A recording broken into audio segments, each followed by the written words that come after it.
Good evening, good evening, good evening. My name is Monique Denton. I am the founder and CEO of Embrace Your Truth, also the Sisters Inspire Sisters movement. I am super excited about our Sister Table Talk tonight. We have a co host with us this evening, our one and only Sister Network member, Miss Paula Ralph Burkett, that everyone knows. Thank you so much, Paula, for joining us. And we have a phenomenal sister this evening, and this is Teresa Four. And Teresa is going to talk to us a little bit about the digital divide. And this is an interesting topic because we think that we are one place and we think that there might be equality in this whole digital ecosystem and internet and social media and access, but is there really? So, Teresa, I want to turn it over to you. Tell us a little bit about you, what you do, and why this whole topic is so important to you. Hello. Again, my name is Teresa Ford, and I am a librarian. I have been a librarian since 2005, and I started my nonprofit in 2008, Literacy for the Future. And the one reason I started it is because of my mom. My mom made everything, she was like, hey, if you don't know this, that, or whatever, let's go to the library. Let's ask them and they will give you the information that you need. And if it's not the answer that you need, keep asking because maybe the person does not understand your question or how to service you. And sometimes it takes another person to interject. And so as I got older, I just started, if I didn't know anything, I would go to the library. I would go to the library and I realized there was no one that looked like me. And that's okay. And sometimes I had to ask my question a different way so they would understand what I was talking about. Because, I had a urban vernacular and they were like, okay, what are you talking about? I don't understand that. And so I had to pull out my thesaurus and try to come up with a language that they could understand. And so when I got older, I was like, I'm going to do something about that. So people that look like me, when they come to the library, whatever they're talking about, hopefully I can help them find the information that they need and not have any prejudgment about how they look, how they smell, or anything like that. And so I credit my mom, Doris, for for introducing me and the love of the library. Wow. So that is interesting. And you know, and you said that when you would go to the library, you didn't really see people that look like you, and that's okay. But is it really okay? It's and when you think about division, right? When you think about division, and I Mhm. know being a young girl growing up, even being an adult, oftentimes I go into places and I look for people that look like me. But when you think about the digital divide and you having firsthand experience, you're there up front and center, you're in the library, you're part of the educational system. What is it that you see that is creating this divide amongst African American youth and adults and other nationalities? Well, the couple of things that I see is the lack of literacy. A lot of times, you think, okay, public school is free. Why don't you go to school? Whatever. But people, they go to school, but they do not, they can read, but comprehending what they read is two different things. So they know the words, but they don't understand what the words mean. So low literacy, I feel, contributes the most to the digital divide and where you're located. Your unfortunately your geographical area depicts what type of information you have available to you. What's in your library? So if it's not there, ask. Whatever, if it's some kind of rap music, if it's some kind of game, if it's some kind of educational thing, ask, and your librarian will welcome it, because if you don't ask, they don't know what to buy. They just buy what they think you want. And another thing is the lack of motivation. Because when you don't see people that look like you say, that lady don't know what I'm talking about. Or Mhm. he ain't gonna know what I'm talking about. And sometimes they don't. They really don't. But it's up to you to help them understand, because that's why they're there. They're there to help. And that's your tagged out your state taxes, your municipality taxes, your county taxes at work, because they're there for you. So, and unfortunately, some people, they will go to other municipalities and they go to the library and they're like, oh, they got all of this. Well, guess what? You can too, but you have to ask. And that's one of our biggest fears, because people prejudge us. And that's just the world that we live in. They prejudge us. And instead of that olive branch, sometimes they have the stick. And or they'll say, well, I was afraid. Well, why? Why did I make you afraid? What did I say? And they really can't explain what I said or whatever. So and I think the lack of the literacy is the biggest thing, because they see the library and they say, okay, yeah, that's a nice building over there. They got a lot of stuff in there, and they don't know what to do with it, or they don't know how to ask. And so I just say, okay, whatever, just say it. Just say it. And if it's a word that I don't understand, we're gonna work on it, and to help me, because the younger people have a different vocabulary sometimes, and Absolutely. I thought I was pretty hip with the vocabulary, and I was like, okay, what does that mean? Okay, give me another word. Oh, okay, I understand that. But when people don't look like you, sometimes you don't get that feedback. They'll they'll look discerned.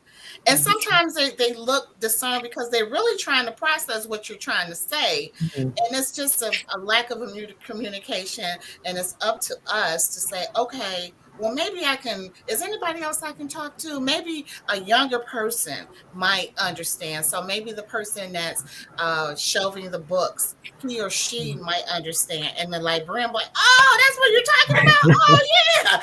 Oh, we have it over here. And oh, what do you, and people don't want to say, hey, I don't know how to read. A lot of people are functionally illiterate, Mhm. and I welcome every one of my students that say, hey, I'm 40 some years old. I know some words, but I really don't know what I'm talking about or reading. Can you help me? So, And we do. Mhm, listen, you really touched on some interesting things, and two of the things you talked about was lack of literacy and communication. mhm. What about lack of access? How many individuals in the area that you're in come in, let's just say, to use the computer because they may not have a computer or they might not have internet access at home? How are 80 to those 90%. Wow. 80 per 90%, because if they have it, they might have it where they can only use so much. Mhm. Maybe their child has class and they're on the internet and they're going to time out, so mom and dad doesn't have the opportunity to do whatever they need to do. And so 80 to 90% do not have, in the 48219, that's the east side of Detroit, Michigan.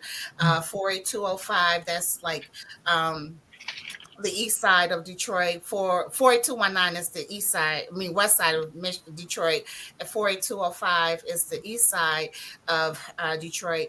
In those areas, 80 to 90% do not have access to broadband. And if they do have it, it's very limited because a child is using it. So that really pushes people to, okay, I can't do it at home. I can't uh, do it. But uh, I have a treat for you. If you are in New York, Michigan, whatever your municipality, you can have access via your phone.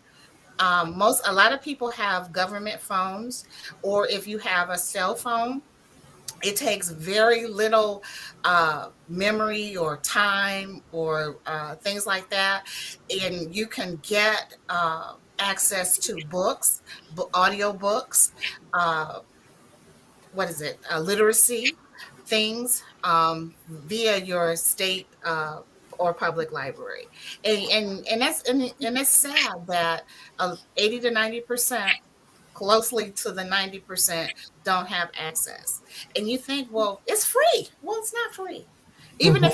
Even if you get a free breakfast or lunch or whatever, it's only limited. So it's not like you have the broadband that you can be on forever, or you Mhm. can stream movies forever.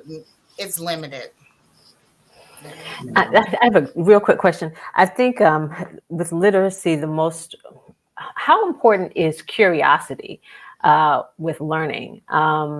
No matter how old, my mother was an educator, so she tried to instill, and I didn't get it until later in life, how important curiosity was. But in your experience and in your career, how important is curiosity?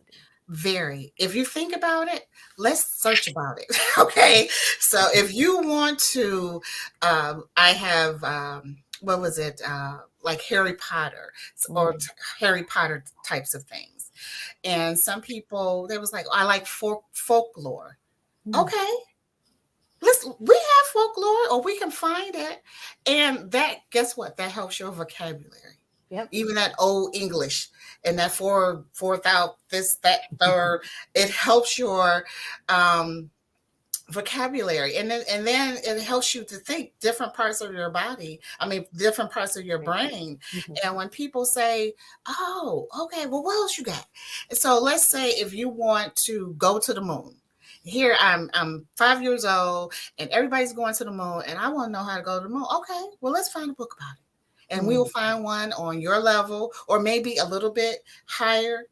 And and if you trust me, I have people that come in or contact me, and they want to, their child, okay, he doesn't want to read. Okay, but what does he like? He likes animals, he likes ants, he likes alligators and crocodiles and hippopotamus. Okay, well, he has something that he likes, so you have to, something that he likes, and say, okay, well, if you do this schoolwork, we'll talk about hippopotamus, we'll find a video. And guess what? That is helping him or her with their vocabulary, with their cognitive reasoning, and oh my goodness, Comprehension and right. yeah, um, writing. Now people don't write anymore. Everything's on the Mhm. computer. Everything's Mhm. and so if you want them to do something with fine motor skills, Mm. they draw. And guess what? We can get a book about drawing, abstracts, and just a wealth of information. So that's really, I mean, when you, and that was a great question when you talked about literacy versus curiosity and the different areas and how the curiosity also helps to keep learning Mhm. in the library system. And it's interesting because you are a librarian in terms of access and really helping the students that come in, and especially looking at the libraries in our communities. I know when I visited the library, I knew what I was going for and I Mhm. knew what I wanted, and I was okay with helping. How many students of color are you seeing that are actually using the library and utilizing the resources that are available? Oh, I had one of my success. We were open to the public, and so we had a unhoused individual who was able to utilize the library and become housed. And how did he do it? Wow. He used the free trials through different drop shipping things. You know, you can, uh, like your shirt, your necklace, your earrings. You don't really physically have to have it. It's over there, and they will send it out. And so he came in. He says, "Hey, I need. This is my situation. I'm unhoused. I don't have any money. What do you think I can do? And I had just learned about drop shipping. Wow. And I said, well, it's something called drop shipping. He said, well, I don't have any money. It says it's a free trial. And within that free trial, he was able to, I think it was like $30 a month or whatever. So within that 30 days, he was able to sell enough merchandise to pay for his internet thing, and to become housed. And so he came up there and he was like, well, thank you. And I don't take anything, your success is my success, you know, I don't, that's just not what I do. And so the library was instrumental for helping him to lift himself out of his situation. And a lot of people, they and even students, they come and you don't know who the person's sitting next to you. Let's say if you are an academic student, just because the person is unhoused doesn't mean that him or her is not learning. They Mhm. just are unhoused at this particular point in time. And they were able to create partnerships and say, hey, I can help you with this. I just need a sandwich or something like that. And I was just like, oh, okay, that's what you're doing, okay, and because if you're hungry, nothing else is gonna matter until that is that entity is fulfilled. Yep. And individuals were able to increase their grades. Some of those individuals were able to get tutoring jobs. Some of those individuals were able to go to other organizations to help others read. And just because a person doesn't have a high school diploma or a college degree does not mean that he or she is illiterate. It just means that they did not finish the criteria to get those, because some of those people are oh my God, phenomenal, learned, knows a gambit of authors, Black and others. And I really appreciate them. But because COVID, everything has really come to Zoom or different platforms. So that kind of put a kibosh on some of the things, but Mhm. we go out to where the unhoused are, and we offer them resources to help them out. To say, hey, it's a job ship thing, is or this thing, or is this thing to help you with your if you were trying to get jobs, because like Indeed and things like that, we help them create not webinars, uh, resumes. We help them create resumes, so in a professional email address. This is through the library, and the uh, library that's now is that's through the library and through our organization. So we meet you where you need to be. So if you don't have access, so let's say we go to a place where unhoused are, and they say, hey, where can I meet you at? Mm. I will pick a public library. What are you close to? And we will go to the public library and say, okay, what do you need? So do we charge those people? No, we don't charge those people. We're just there to help. We're just there to give back. And they're like, well, I need a job. Okay, well, what have you done? And we use our friendly thesaurus to try to match their criteria. Some of our unhoused um, are recently released, and that's okay. And sometimes you need to be an entrepreneur. Some of those individuals, they have some monies, but they don't know what to do with those monies to have legal money. So we help them get their state license. In Michigan is Lara, Lara, and it costs $50. Now we don't pay for that, but sometimes other people, they will say, "Hey, if you're trying to do something, I'll send it with you." And we help them get their EINs, and those are things that we do at the library, public spaces, because my company, we live in a virtual world. We don't have a physical location because of COVID. It kind of put the kibosh on a lot of that.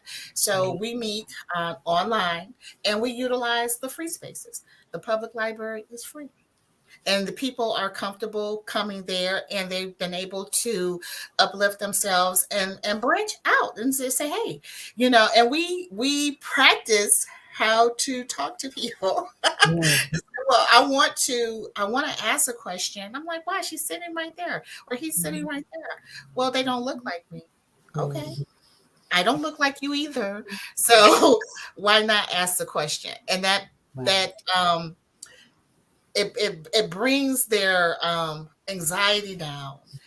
And once you ask the question, that particular library, they'll go blah blah blah blah blah. And they say, oh, you've given him or her a task, and 9 times out of 10, they will look further for information. I was like, oh, I was waiting on you. Okay, do you have a number or email? I can send you information. Oh, you want to do this or that business? Or let me help you with your business plan. And guess what? It's all free.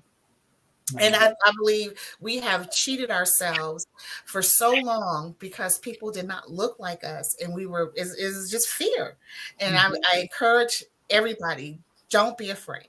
Go ask a question, even if it's a silly question. Somebody asked me what the lottery number was. I rattled off 4 numbers, and he won. So he was just being silly. And I was like, okay, well, because we had a like ask a question or whatever. And he says, well, what's the lottery numbers? And I just, 9217.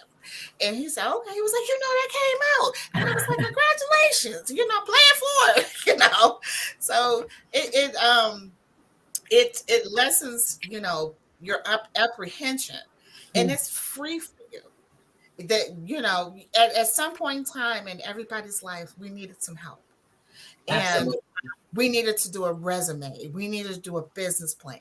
We needed a job.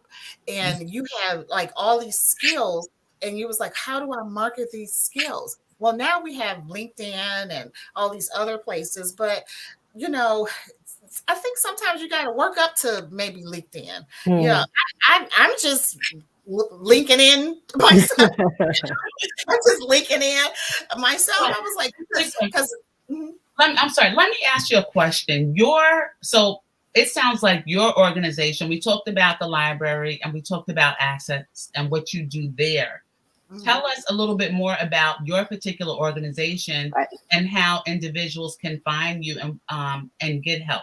So if they need assistance, how can they find literacy for the future? You can find us on Facebook.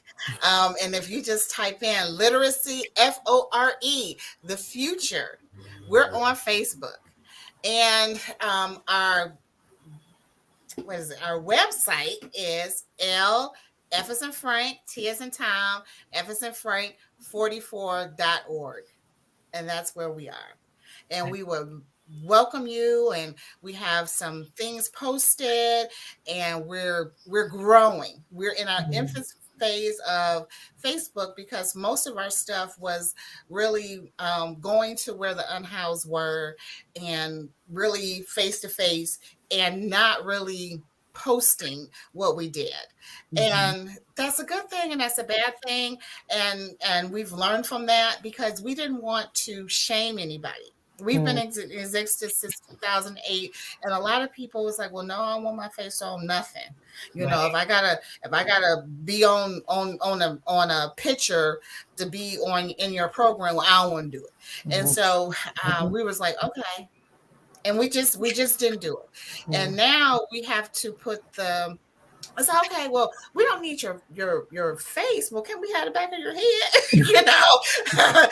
Someone else to prove to the world what we've been doing. Because now everything is like, hey, you have pictures, you have to have this, you have to have that. And I understand when you're talking to funders or sponsors or things of that nature. It was like, well, how do we know that you really did this?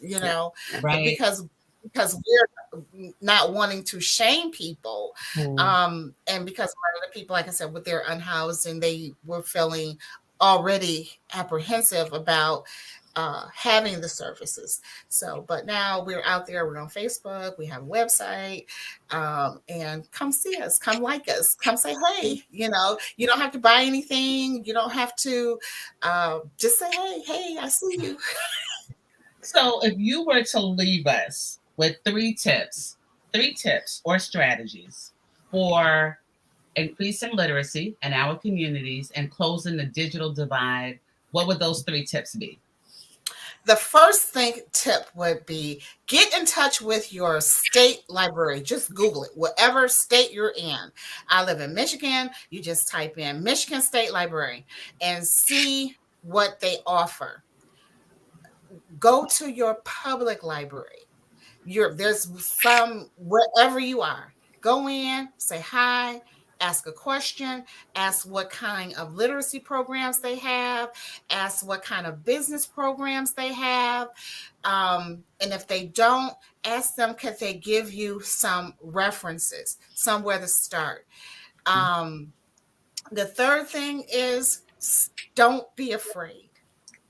Don't be afraid. If you don't feel that you have the correct vernacular or diction, just say it. Just say it. Somebody will help you. I'll help you. Come to our website, our Facebook page, ask a question, and just stop being afraid. Because we have not, because we ask not. That was so of course I had to put that in the chat, all the Any questions? information, the 80 to 90% of the students and households in specific areas and zip codes in the Detroit area, as well as other areas. We just didn't have the specific zip codes, do not have full access to broadband. And then when we talked about the literacy versus curiosity and your three tips, go to the public library. It's there, the resource is there for you. Get in touch with your state library. And of course, to me, which is number one, and it just really holds true in all different aspects in our personal and professional development. Don't be afraid to ask for information. So those three tips were great.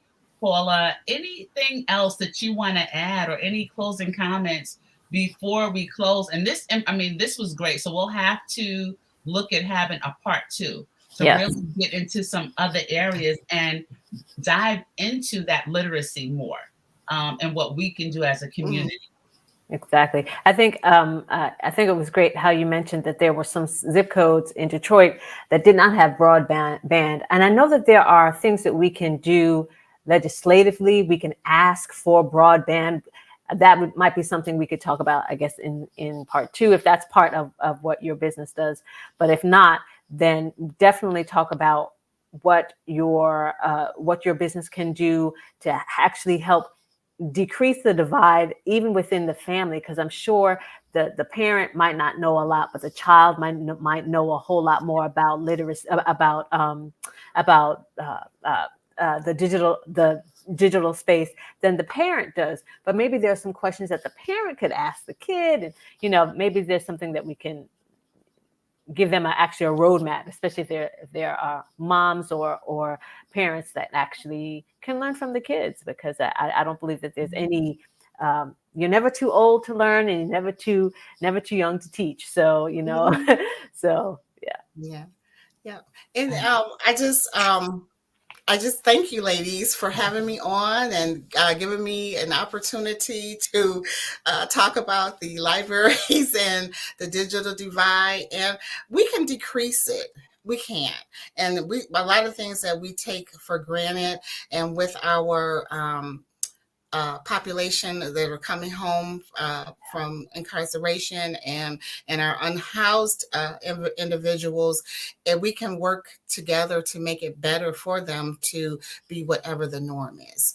Thank even you. Even if it's just an entrepreneur, I think that there's a huge space for that part of our community to just take off, because Yes, Yeah. and exactly, because depending on what you were incarcerated was, it kind of limits what you can do. Mhm. And the entrepreneurial way, because you think about these people, maybe they were selling a product that wasn't necessarily legal. Well, guess what? Just give them a project to sell. That's Mhm. right. And that's what we help them to do. Sell a different product. And there are a lot of people on Instagram that sells art and Mm. clothing, and it's just phenomenal what we can do as individuals and as a group, and to get everybody whatever they need to be successful in life. Thank you so much, Teresa. Thank you. I mean, that was a great close in terms of getting everyone what they need to be successful and the digital divide. And part two, what information can we get from our children Mhm, that can help us to close the digital divide? I mhm. want to thank you once again for being part of Sis Table Talk. I want to thank everybody for tuning in. Please like, share, continue to add comments. We will see you next Thursday at 7:30 p.m. Eastern. Everyone, have a wonderful, wonderful evening. Take care, Thank good you people. again, and thank Thanks you. for having me.